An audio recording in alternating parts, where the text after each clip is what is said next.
एक कोटेशन से स्टार्ट करते हैं आज का क्लास। किसी काम को करने का मोटिवेशन अंदर से आना चाहिए। अगर आप किसी काम को करने के लिए बाहर से मोटिवेट होते हैं तो जिस दिन वो बाहर की चीज़ें बदल जाएंगी आपके अंदर का मोटिवेशन भी बदल जाएगा स्टूडेंट्स। इसीलिए किसी भी काम को करें तो उसका मोटिवेशन आपके अंदर से आना चाहिए। अगर आप अंदर से मोटिवेट होंगे तो आप जरूर से जरूर अपने लक्ष्य को प्राप्त करेंगे। Thank you very much. Hello students, welcome to my channel. देखिए आज की जो हमारी वीडियो है वो हाइड्रोकार्बन के आगे जो टॉपिक है, यानी कि हाइड्रोकार्बन में आज हमें पढ़ना है चेन, ब्रांच और रिंग साइज का, जो रिंग शेप में जो हाइड्रोकार्बन्स होते हैं, जिनके स्ट्रक्चर होते हैं, हमें उन सब के बारे में पढ़ना है। इसके पहले की वीडियोज की लिंक मैं डिस्क्रिप्शन में डाल दूंगा, तो अगर आपको दिक्कत होती है समझने में तो आप अगर वीडियो को रिलेट करके पढ़ना चाहते हैं तो डिस्क्रिप्शन में हमारा जो लिंक दिया रहेगा आप उसे ओपन कर सकते हैं। चलिए स्टार्ट करते हैं। देखिए आज का हमारा जो टॉपिक है वो है चेन, ब्रांच एंड रिंग, यानी कि जो हाइड्रोकार्बन का जो स्ट्रक्चर होता है, जैसे मैंने इसके पहले की वीडियोज में बताई थी कि हाइड्रोकार्बन जो होता है वो हाइड्रोजन और कार्बन के मिलने से बनता है। और जैसे एग्जांपल के लिए मैंने बताया था एल्केन बताया था। लाइक एक एग्जांपल देख लेते हैं। जैसे हमें बनाना है एल्केन सीरीज का, जैसे एल्केन का, और एक बनाना है हमें एल्कीन का, तो और एक हमें होता है, 3 होते हैं टोटल हाइड्रोकार्बन में यहाँ पे।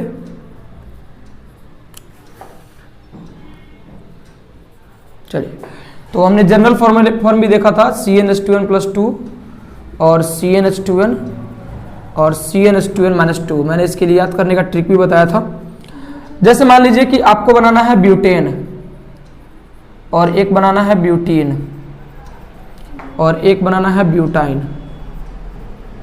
तो इसका हो जाएगा C4n के जगह पे 4 रख दिए, फिर H2n है यानी 4 2 जा 8 + 2 यानी 10। इसमें है ब्यूटाइन है तो C4 रखेंगे क्योंकि कार्बन 4 का ब्यूट होता है, और उसके 2 गुना हाइड्रोजन होगा यानी कि 8 हाइड्रोजन होगा, और यहाँ पे C4 रखेंगे, और ये 2n है यानी कि 8 - 2 यानी कि 6। ये हो गया स्ट्रक्चर हमारा, सॉरी जनरल फॉर्मूला हो गया। अब बात करते हैं स्ट्रक्चर कैसा होता है। तो जो आप इनके स्ट्रक्चर्स को देखेंगे तो ये ऐसे दिखेंगे।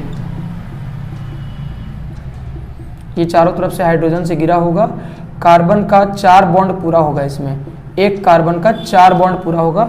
ये देखिए इसके ब्यूटेन का, लेकिन यही अंतर होता है कि इसमें एल्केन में सारे कार्बन सिंगल बॉन्ड से, जबकि एल्कीन में एक कार्बन डबल बॉन्ड से जुड़ा हुआ होगा और एल्काइन में एक कार्बन ट्रिपल बॉन्ड से जुड़ा हुआ होगा।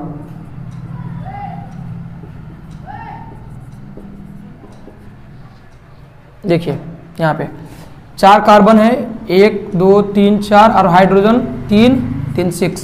ये फॉर्मूला पे काम आ गया। कार्बन 4 है, 1 2 3 4, हाइड्रोजन कितने 8 3 3 6, और यहाँ पे 2 है 8। इसमें कार्बन 4 है, 1 2 3 4, और हाइड्रोजन 3 3 6, और ये 4 10। ठीक है, यानी कि ऐसे स्ट्रक्चर होता है। एल्कीन में डबल बॉन्ड से होता है जबकि एल्काइन में ट्रिपल बॉन्ड से होता है स्टूडेंट्स। इसको हम पढ़ते हैं ब्यूटेन, इसको पढ़ेंगे ब्यूटीन, इसको पढ़ेंगे ब्यूटाइन। बट अगर किसी ने कह दिया कि आप इथेन, ये मीथेन पे स्ट्रक्चर बना के दिखाइए, लाइक जैसे आप एल्केन का बनाओगे मीथेन, तो एल्कीन का बनाओगे मीथीन, और इसका बनाओगे एल्काइन का तो मीथाइन। लेकिन स्टूडेंट्स आप यहाँ पे एक बात याद रखिएगा कि आप जब इसका स्ट्रक्चर लिखोगे तो ये हो जाएगा CH4, लेकिन जब इसका स्ट्रक्चर रखोगे तो C और इसके 2 गुना यानी CH2, और जब इसका बनाते हो मान लीजिए तो C और 2 गुना से 2 कम, दैट मीन्स कि एक है तो 2 में से 2 घटाएगा तो H कितना है, H 0 हो जाएगा ना। मतलब C जो है इसका 2 गुना से 2 को कम होना चाहिए, तो यहाँ पे C2 होना चाहिए, लेकिन उससे भी 2 को कम यानी CH 0 हो जाना चाहिए। तो स्टूडेंट्स इसका स्ट्रक्चर नहीं बन पाएगा। क्यों? क्योंकि जब आप इसको डबल बॉन्ड पे जोड़ोगे भी तो आप कैसे जोड़ोगे, आप खुद से सोचिए कि मिथीन में डबल बॉन्ड होना चाहिए, तो आप कैसे पूरा कर पाएंगे इसको। इसीलिए मिथीन नहीं बनता है और मिथाइन भी नहीं बनता है, केवल मीथेन है जो कि बन जाएगा। ठीक है, तो मीथेन जो है वो बनता है, मीथीन और मिथाइन नहीं बनता है। ठीक है, ये याद रखेंगे आप लोग कि एल्कीन सीरीज में जो स्टार्टिंग जो होती है वो इथीन से होती है, इथाइन से होती है। यानी एल्केन में सबसे होता है मीथेन से ही होता है, बट एल्कीन और एल्काइन में इथीन से शुरुआत होती है। ठीक है, चलिए ये तो था बस जनरल एक फॉर्म था, तो मैं इसको रेज कर देता हूं। ठीक है, चलिए हमारा टॉपिक जो है हम उस पर आते हैं। अब इस टॉपिक पे आप जब देखेंगे तो ये होता है चेन। पहले चेन स्ट्रक्चर के बारे में बात करते हैं। लाइक मान लीजिए कि आपके पास एक ब्यूटेन का एग्जांपल लेते हैं C4H10, तो इसका स्ट्रक्चर आप ऐसे बनाओगे।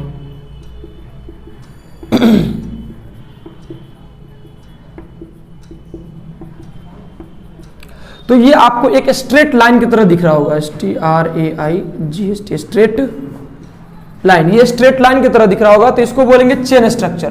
बट अगर इसी का ब्रांच बनाना हो, यानी इसी को ब्रांच में कन्वर्ट करना हो, तो ये कैसे होगा? तो मान लीजिए 3 स्ट्रक्चर ऐसे हो गया और यहां से एक ब्रांच निकाल दीजिए, यहां से एक ब्रांच निकाल दीजिए।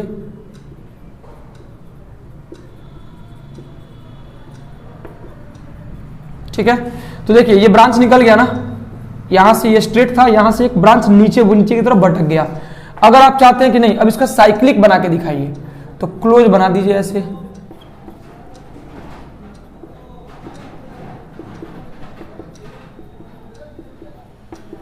चलिए अब देखते हैं कि बदलाव क्या क्या आया, ये करने से फायदा क्या हुआ और हानि क्या हुई। चलिए प्रॉफिट एंड लॉस की बात करते हैं। ये एक स्ट्रक्चर है,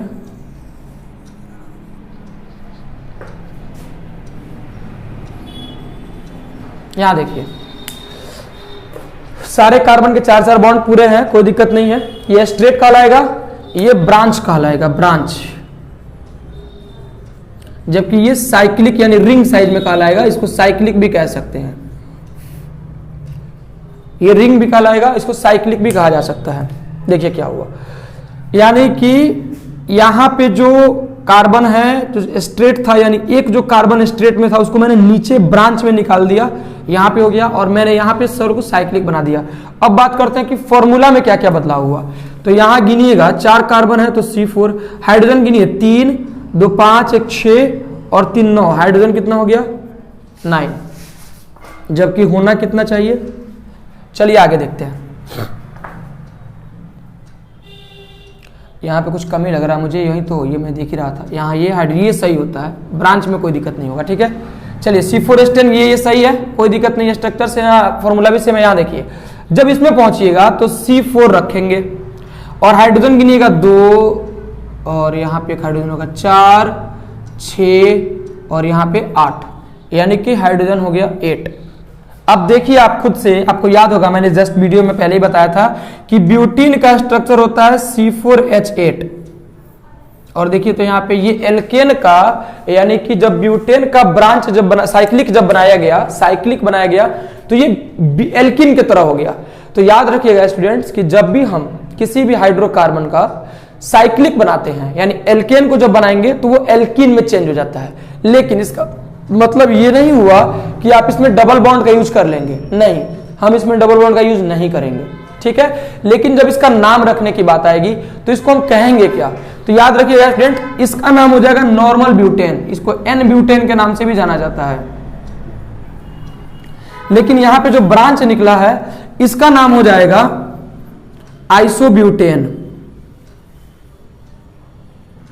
ठीक है, क्यों? क्योंकि अब आइसो समझ लीजिए क्या होता है। आइसो का मतलब होता है कि उसमें एक सिंगल कार्बन एटम 3 तरफ से कार्बन एटम से घिरा हुआ होगा। तो आपको दिख रहा होगा कि यहां जो कार्बन एटम है वो इधर एक कार्बन से, इधर एक कार्बन से और एक नीचे कार्बन से घिरा हुआ है, तो इसको बोलेंगे आइसोब्यूटेन। ठीक है, और इसका नाम क्या होगा, तो ये साइक्लिक हो गया, इसलिए इसको साइक्लोब्यूटेन के नाम से भी जाना जाता है, साइक्लोब्यूटेन। ठीक है, साइक्लिक है तो साइक्लोब्यूटेन के नाम से भी जाना जाता है। एक और आता है नियो, वर्ड आता है नियो। नियो, तो नियो का मतलब होगा जब एक कार्बन एटम चारों तरफ कार्बन से घिरा हुआ होगा, यानी कि इसको बनाने के लिए आपके पास कम से कम 5 कार्बन एटम चाहिए, 5 गो कार्बन एटम रहेगा, तभी जाकर के आप ये नियो पेंटेन या जो भी नियो बनाना चाहे बना सकते हैं। तो ब्यूटेन में नियो तो बनेगा ही नहीं, क्योंकि आपको नियो बनाने के लिए 5 कार्बन एटम चाहिए, जबकि यहां पे आपके पास सिर्फ 4 ही कार्बन एटम है, इसलिए नियो नहीं बनेगा। ठीक है, तो ये ब्यूटेन का था चेन, ब्रांच और रिंग। ठीक है, चलिए मैं इसको इरेज करता हूं, फिर आगे हम लोग देखते रहेंगे इसको। चलिए अभी हमने जैसे ब्यूटेन का मैंने चेन, ब्रांच और साइक्लिक देखा था। अब एक और चीज होती है, हेक्सेन के बारे में बात करते हैं। ठीक है, हमारे पास में हेक्सेन भी है, थोड़ा सा हेक्सेन के बारे में बात करने का मतलब यही है कि यहाँ पे एक छोटा सा पॉइंट आता है, इसलिए समझाने के लिए मैंने बताया। मैंने चेन, ब्रांच और रिंग आपको बता दिया है कि जब भी एल्केन जो होगा उसका जैसे रिंग बनाएगा वो एल्कीन की तरह काम करना शुरू कर देगा। बट एक और ध्यान रहे कि उसमें एल्कीन की प्रॉपर्टी नहीं होगी बाबू, ये ध्यान रखेंगे, वो एल्केन ही होगा, क्योंकि एल्कीन में डबल बॉन्ड चाहिए होता है और एल्केन में सिंगल बॉन्ड, तो वहां पे बस साइक्लिक लगा देंगे और काम हो जाएगा हमारा। चलिए हेक्सेन में, जब हेक्सेन का स्ट्रक्चर आप बनाइएगा तो इसको आप ऐसे बनाइएगा, चारों तरफ हाइड्रोजन लगा दीजिएगा, ऐसे होता है नॉर्मल हेक्सेन, ठीक है। बट अगर इसका ब्रांच खोलने जाए तब बहुत सारा ब्रांच होगा इसका। देखिए आप ऐसे कर सकते हैं, आप ऐसे बना सकते हैं, या फिर आप इसको ऐसे भी बना सकते हैं, आप इसको ऐसे भी बना सकते हैं, ऐसे ही बना सकते हैं। तो ये हो गया नॉर्मल स्ट्रेट, ये हो गया ब्रांच, ठीक है। अब बात आती है इसके नेमिंग के बारे में। देखिए नेमिंग जो है इसको आपको पढ़ना है 11th में, तो अभी अगर आप कहीं भी पढ़ रहे हो, क्लास 10th में हो, तो इसके नेमिंग के पीछे पढ़ने की जरूरत नहीं है, आपको बस बेसिक्स इसमें जानने होते हैं हाइड्रोकार्बन से रिलेटेड। बट जैसे ही आप अगर क्लास 11th में जाओगे तो आपको जाते ही आपको मिलेगा वहां पे हाइड्रोकार्बन, जहां पे आपको ईच एंड एवरी चीजें ब्रांच और साइक्लिक में आपको समझ में आने लगेंगी, ठीक है। अब बात करते हैं इसका साइक्लिक कैसे बनता है। तो इसका साइक्लिक ऐसे बनता है,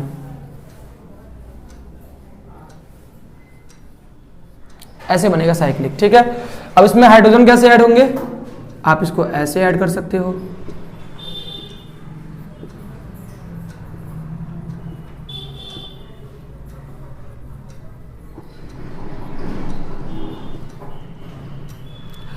इसको बोलते हैं साइक्लोहेक्सेन। हेक्सेन की जब जनरल फॉर्मूला की बात करेंगे तो C6H14 होगा, जबकि आप गिनिए यहाँ पे 1 2 3 4 5 और 6 यानी C6। हाइड्रोजन की बात करते हैं 2 4 6 8 10 12। देखिए आ गया ना, एल्कीन की तरह काम करने लगा, हेक्सेन की तरह दिख रहा है, लेकिन इसका नाम होगा साइक्लोहेक्सेन, ठीक है। अगर मान लीजिए कि आप इस साइक्लोहेक्सेन को बनाए और आपने लगा दिया डबल बॉन्ड, तो क्या होगा, तो ये भी समझ लीजिए। इसका भी एक स्ट्रक्चर है आपके बुक में, ठीक है। पूरा मैं क्लियर नहीं करता हूं, थोड़ा सा मैं क्लियर करूंगा ताकि आपको क्लियर कर सको। यहां देखिए क्या करेंगे हम लोग, ऐसे बनाते हैं,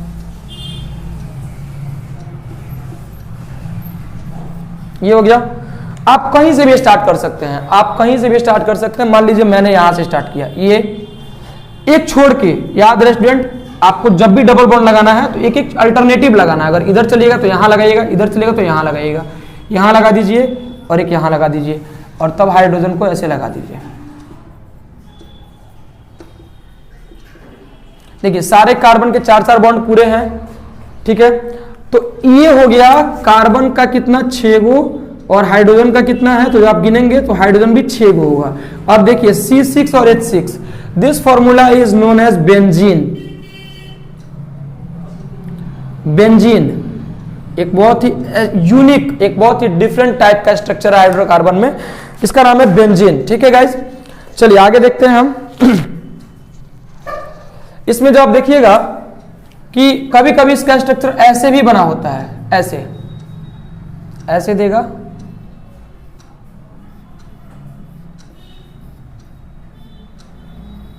ऐसे भी बना के छोड़ देगा, ये बीच में जीरो नहीं है, वो एक्चुअली ये सारे ये तीनों तरफ से है ना, लगभग चारों तरफ समझ लीजिए, तो इसीलिए उसको ना शॉर्टकट में ऐसे डबल बॉन्ड बना के दे दिया। तो उसका मतलब है कि ये बेंजीन का ही स्ट्रक्चर है, ठीक है। तो चलिए मैं बोर्ड क्लियर करता हूं, ये मुझे बताना था बस। चलिए आगे देखते हैं। चलिए तो हमने अभी जितना भी टॉपिक हमने देखा, हमने हाइड्रोकार्बन देखा, हमने स्ट्रक्चर, टाइप ऑफ स्ट्रक्चर देखा, जिसमें चेन मिला, हमें स्ट्रक्चर मिला, ब्रांच मिला और रिंग साइज का स्ट्रक्चर मिला था हमें। ये तो था हमारा हाइड्रोकार्बन। अब हमारे पास एक पॉइंट आता है फंक्शनल ग्रुप। स्टूडेंट्स एक बहुत ही बेहतरीन टॉपिक है ये, फंक्शनल ग्रुप।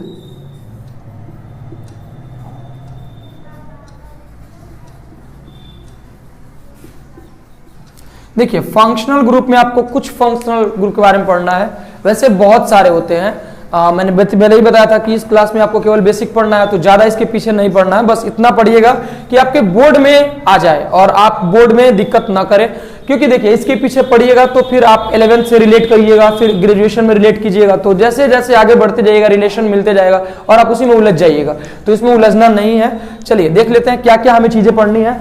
हमें पहले पढ़ना है क्लोरीन से रिलेटेड, ठीक है, क्लोरीन और ब्रोमीन, जिसको हालांकि इसमें आयोडीन भी हो सकता है स्टूडेंट्स, क्लोरीन ब्रोमीन फ्लोरीन भी हो सकता है, आयोडीन भी हो सकता है, वो हम अपने हिसाब से कर सकते हैं। इसको कहते हैं हेलो, ठीक है, हेलो एल्केन सीरीज भी कह सकते हैं इसको, हेलो एल्केन, चूंकि एल्केन से रिलेटेड पढ़ना है तो इसको हेलो एल्केन भी पढ़ा जा सकता है, ठीक है। उसके अलावा हमें पढ़ना है ऑक्सीजन से रिलेटेड। अब ऑक्सीजन से रिलेटेड कौन कौन से फंक्शनल ग्रुप आते हैं हमारे पास, तो ऑक्सीजन से रिलेटेड आप चेक कीजिएगा तो पहला मिलेगा एल्कोहल, जिसका फंक्शनल ग्रुप का स्ट्रक्चर होता है ये OH, बॉन्ड OH है ये। सेकंड नंबर में हमें मिलता है एल्डिहाइड,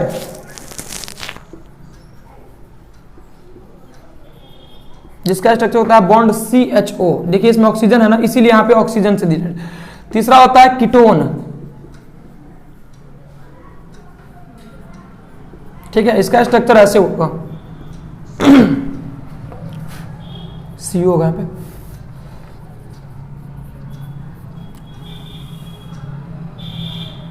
ठीक है। फिर 4 नंबर पॉइंट में हमारा है कार्बोक्सिलिक एसिड,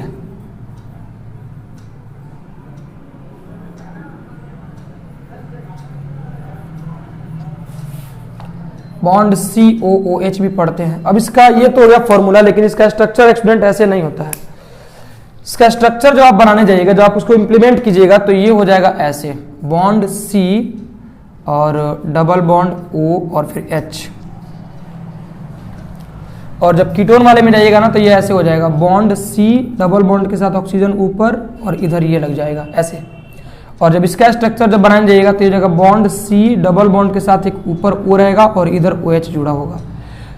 और ये तो नॉर्मली जैसे है वैसे ही रहेगा, इसमें कुछ चेंजिंग नहीं करना है। इसमें अगर जोड़ने की बारी बात करें तो ये ऐसे हो जाएगा, बॉन्ड Cl या बॉन्ड Br या बॉन्ड F या बॉन्ड I, जहाँ पे क्लोरीन ब्रोमीन फ्रोमीन आयोडीन है, इसलिए इसको ये हैलोजन, देखिए इसका नाम हेलो इसीलिए रखा गया है क्योंकि ये हैलोजन ग्रुप से आता है, ठीक है। हैलोजन ग्रुप किसको बोलते हैं, ग्रुप 17, यानी जब आप पीरियोडिक टेबल में 17 नंबर जब ग्रुप पे आइएगा, 17 नंबर इसके जस्ट बगल में इनर्ट गैस है, नोबेल गैस का होता है, तो 17 नंबर ग्रुप को हैलोजन ग्रुप कहा जाता है, इसीलिए इसका नाम है हेलो और एल्केन, चूंकि एल्केन से रिलेटेड पढ़ना है इसीलिए इसका नाम है हेलो एल्केन, ठीक है। तो चलिए मैं इसको इरेज कर देता हूं, फिर आगे हम लोग देखते रहेंगे इसके बारे में। चलिए फिर हमने अभी जो देखा था उसके बारे में हम लोग यूज पढ़ते हैं, कैसे यूज करना है उसका, ठीक है। तो सबसे पहले यूज करने से पहले जब एल्केन से एक हाइड्रोजन रिलीज होता है, एल्केन से एक हाइड्रोजन रिलीज होता है, एल्काइल बन जाएगा वो। जैसे मान लीजिए एल्केन है और इससे एक हाइड्रोजन आपने रिमूव कर दिया, ठीक है, तो ये एल्काइल हो जाएगा। अब जैसे मान लीजिए मीथेन है, मीथेन है तो मीथेन का स्ट्रक्चर CH4 हो गया, तो यहां से एक हाइड्रोजन निकाल दीजिए, यानी कि इसका स्ट्रक्चर था कैसा पहले, तो इसका स्ट्रक्चर ऐसा था। एक हाइड्रोजन निकालने के बाद इसका स्ट्रक्चर अब ऐसा हो जाएगा। आपको एक हाइड्रोजन को रिमूव कर देना है तो स्ट्रक्चर अब इसका ऐसे हो जाएगा। ये वाला जो बॉन्ड है ये खाली हो गया, ठीक है। अब ये वाला जो बॉन्ड है ये खाली हो गया ना, तो इसको कहेंगे मिथाइल, क्योंकि ये मीथेन से बना है, ठीक है। तो जैसे मीथेन से बनेगा तो मिथाइल, तो यहां देखिए फॉर्मूला क्या हो जाएगा, CH4 था ना, तो अब फॉर्मूला क्या हो गया CH3, यानी अगर C2H6 यानी इथेन है तो इथाइल का फॉर्मूला C2H5, यानी जस्ट हाइड्रोजन में एक हाइड्रोजन को माइनस कर देना है, सिर्फ एक हाइड्रोजन को कम कर देना है, तो इस तरह से हमारा बनेगा मिथाइल या एल्काइल, ठीक है। अब देखिए कैसे हम लोग हेलोजन ग्रुप को यूज करते हैं इसमें, ठीक है। देखिए जैसे मान लीजिए हमको करना है क्लोरीन के साथ, मैं एक एग्जांपल क्लोरीन का दूंगा, एक ब्रोमीन का, एक आयोडीन का, एक फ्लोरीन का, ठीक है, आप नाम समझ लीजिएगा। चलिए मीथेन के साथ, चलिए मीथेन छोड़ते हैं, कुछ अलग करते हैं, क्या प्रोपेन के साथ करते हैं, C3H6 नहीं 7, क्यों, तो ये क्या हो जाएगा, इसका नाम होगा प्रोपाइल। ये प्रोपेन नहीं है स्टूडेंट्स, ये प्रोपाइल है, ठीक है। इसका स्ट्रक्चर अब ऐसा रहेगा,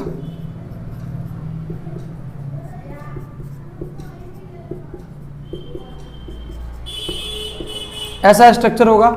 अब देखिए, अब आप चाहे तो यहां ब्रोमीन लगा लीजिए। तो जब इसका ब्रोमीन लगा दीजिएगा तो इसका नाम क्या होगा, ठीक है। तो देखिए नाम यहाँ पे मैं कुछ नाम का आईयूपीएसी बता दूंगा, आपको पढ़ना आईयूपीएसी है, कुछ कॉमन नाम भी होता है, तो मैं किसी किसी कंपाउंड का कॉमन नाम भी बता दूंगा, सबका आपको पढ़ने की जरूरत भी नहीं है। चलिए अब इसका नाम क्या रखेंगे, तो सबसे पहले चेक करते हैं आईयूपीएसी। आईयूपीएसी नेम क्या होता है, तो आईयूपीएसी का मतलब पहले समझ लीजिए। आईयूपीएसी का मतलब होता है international union pure and applied chemistry, ठीक है। आईयूपीएसी नाम क्या हो जाएगा, तो यहां देखिए ये किस चीज का नाम बाबू, ये प्रोपेन से बना हुआ है, तो प्रोपाइल हो गया, प्रोपाइल तो रहा। तो इसका नाम होगा प्रोपाइल ब्रोमाइड, प्रोपाइल और ब्रोमीन है ना, तो ब्रोमाइड, ये हो गया इसका आईयूपीएसी नेम, ठीक है। अब आईयूपीएसी नेम हम बना दिया, तो कॉमन नेम क्या होता है, तो इसका कॉमन नेम होगा ब्रोमाइड है ना, ब्रोमीन है ना यहाँ पे, तो पहले ब्रोमीन से बात कीजिए, यानी ब्रोमो, इसका नाम हो जाएगा ब्रोमो। और प्रोपाइल है तो प्रोपेन, ब्रोमो प्रोपेन, ठीक है। अगर मान लीजिए कि यहां ब्रोमीन की जगह क्लोरीन लगा दिया गया, अब क्लोरीन लग गया, सब कुछ सेम रहेगा, प्रोपाइल ब्रोमाइड है, अब हो जाएगा क्लोराइड। और जहां ब्रोमो था वहां क्लोरो। अब अगर किसी ने कहा कि नहीं अब हम आयोडीन लगाएंगे, चलिए लगा लो आयोडीन भाई, क्या दिक्कत है। प्रोपाइल क्लोराइड की जगह से आयोडाइड लगा दो, क्लोरो है तो आयोडो लगा दो, ठीक है। किसी ने कहा नहीं हम फ्लोरीन लगाएंगे, अब एफ लगाएंगे, चलिए आयोडीन डाइड था, फ्लोराइड हो गया, और यहां पे फ्लोरो हो गया। बस यहां बदलते चलिए, स्ट्रक्चर बदलते जाएगा, बाकी सब सेम रहेगा। तो इस तरह से आपका हेलोजन ग्रुप का फंक्शनल ग्रुप ऐसे ही यूज होता है, ठीक है, ऐसे ही स्ट्रक्चर बनता है।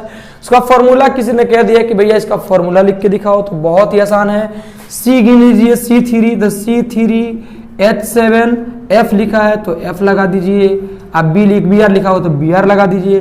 कभी कभी आपको बुलिया देगा, कैसे बुलिया आएगा, यहां देखिए लिख देगा ऐसे CH3 CH2 और फिर CH2 और F।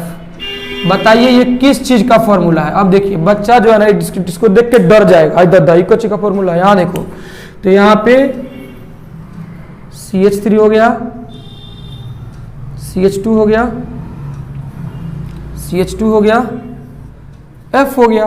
तो इसी फॉर्मूला को क्या किया, वो थोड़ा सा डिफरेंट तरीका से लिख दिया है।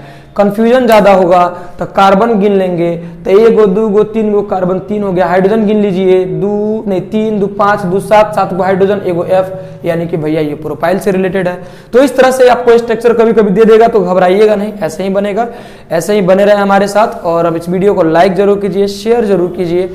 चलिए थैंक यू वेरी मच।